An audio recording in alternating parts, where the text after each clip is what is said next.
Okay, it's 6 o'clock in the morning on board the Allure, and I came down to get a little video footage. This is the 5th level where guest services is, and you get free food, coffee, and things like that early in the morning before breakfast. And in the middle of the ship, they have a complete waterfall. I mean, this thing is massive.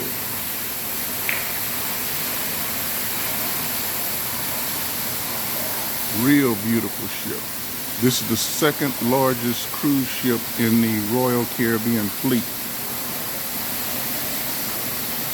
And this is just absolutely amazing.